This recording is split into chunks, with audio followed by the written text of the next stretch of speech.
everybody, this is Chad the Gaming Dad here on Dad's Games, and it's time for another Friday Father Knows Best. And this week, it seems like all the talk has been about negativity on YouTube and all the things going on. The stupid PewDiePie deletes his channel, everybody else complaining about everything. YouTube sucks, people getting on other people's videos and saying that they suck, you suck, everybody sucks, it sucks, sucks. Everything sucks, right? That's how it is. So, again, this week, the topic of discussion over on Dean's channel, a channel that I enjoy watching. A lot of people enjoy watching. A lot of you that are here watching me heard about me from Dean. I'll put a link to his channel in the description just in case you didn't come from Dean here. So, anyway, he was talking this week about negativity in games and how it kind of ruined some of the better franchises, some of the better studios and things like that. And I've made some comments on his video and then also on some other videos that I saw. And honestly, it's time at the end of the week here, for me anyway, to share some stuff with you guys that's actually positive in light of all the swirling negativity that goes around all the time and all the craziness out there.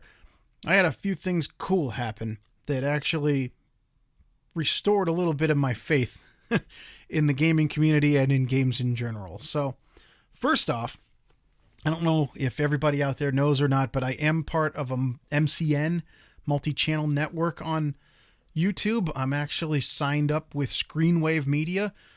They also have a ton of other guys on there, much bigger than me. We're talking about like Angry Video Game Nerd, Game Chasers, Pat the NES Punk, and a ton of other ones. But check this out. I actually got this in the mail today. They sent me a greeting card for holidays, for Christmas, Screenwave Media card, and a little thing filled with some chocolate in here. Just, a real nice gift that, I mean, let's face it, they don't have to send this stuff out to guys like me. Heck, they probably don't have to send it out to anybody. That was another awesome thing that happened this week, with a lot of Dean's help by doing shout outs for me and everything.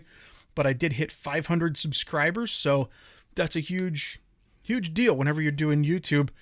The first 100's a huge deal.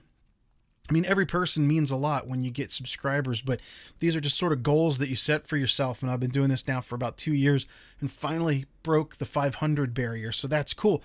But again, going back to this, when they have a bunch of channels on their network that are in the millions, and it's not even an exaggeration, I mean, they are literally in the millions of subscribers. The fact that they still send something like this out to a guy like me who has 500 subscribers, obviously I'm not feeding them a whole lot of money every month with my views and the little cut that they get and everything.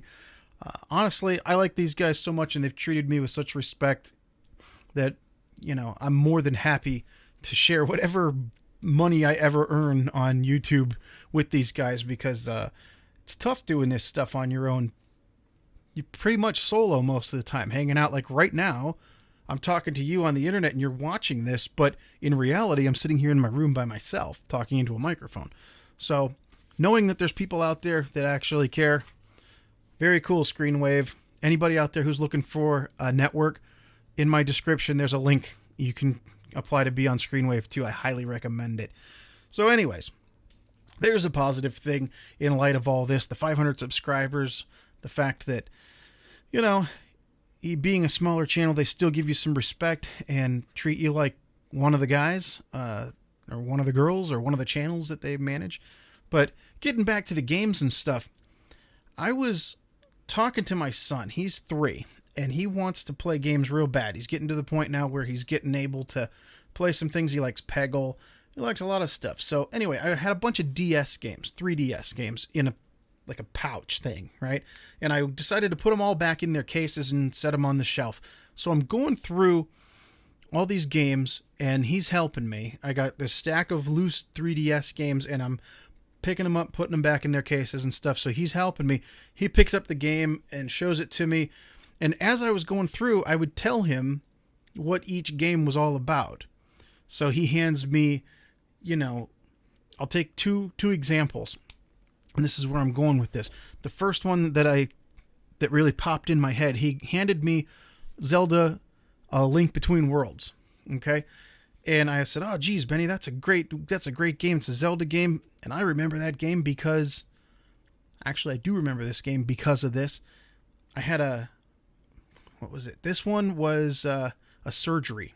I had to have a little outpatient surgery not too long ago when that game first came out. I mean, it's been a couple of years, but I remember that game because before I went home, after they let me go, after I was done, I didn't even go straight home after this little surgery. I went to Best Buy where I had already pre-ordered the game and had my wife go in and pick it up for me because I knew that I was going to be sitting right back here in this lazy boy for 2 or 3 days recovering afterwards. And what a great way to recover than having the newest Zelda in your handheld sitting right there in the chair. So that was super cool. And then he picked up another one. It was not one that a lot of people like. Going back to the negativity, this game had a dumpster piled onto it.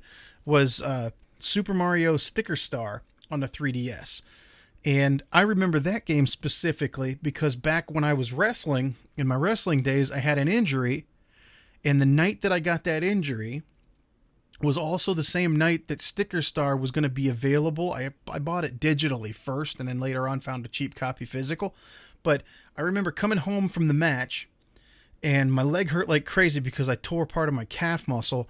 And I'm laying in bed and I was hurt and everything sucked. But I had Mario Sticker Star to look forward to coming home to. And even though I was laying there and my leg hurt like crazy and everything, I'm laying in bed and I'm happily downloading the game that just came out. So whether it's surgery or whether it's a wrestling injury or whatever, my mind is always on what's the new game coming out, apparently, which is pretty cool. And so it just got me thinking, like, do you guys have games out there that mean something to you? I know Dean talks a lot about these games that have really fun gameplay, good graphics and everything, but they just weren't real mainstream. They weren't really supported by the publisher. The developer, I'm sure, supports it like crazy, but the developer never published it. I mean, publisher never published it all that well. And the game just kind of died. It just made me step back for a minute and realize that, you know, these games that we love so much, they're not just like a commodity. They're not just a physical thing. It's almost like a little time machine for each one of them because you can go back and remember exactly where you were. Heck, I got like almost 1,600 games in my collection here, and I can honestly tell you, for most of them, I can remember when I bought them, where I was, what I was doing around the time when I bought it and was into that game and when I was playing it. They're all like little snapshots. It's kind of like music. People that really like music, it's like the background music of your life, your theme song or your soundtrack of your life. And you hear certain songs and you remember being, you know, in high school or something like that. I do the same thing with games. These games, they've been with me my whole life. And so when I go back and I play them, I'm kind of transported back to that time. And it's just really cool. So there's something else to think of with these games. It's not just a bunch of pixels and sounds on a screen. I mean, it encompasses your life, your memories, things you've been through, things that were happy times, things that were not so happy times. The games are always there, and I guess that's why we love them so much, because, I don't know, it's just one of those things where you find comfort being able to escape the daily stuff, or even if you don't want to escape the daily stuff, just getting to live these other worlds, be that guy, be that girl, the characters that you get to go out and experience and immerse yourself. Everybody says immerse, but you really do. You get sucked in.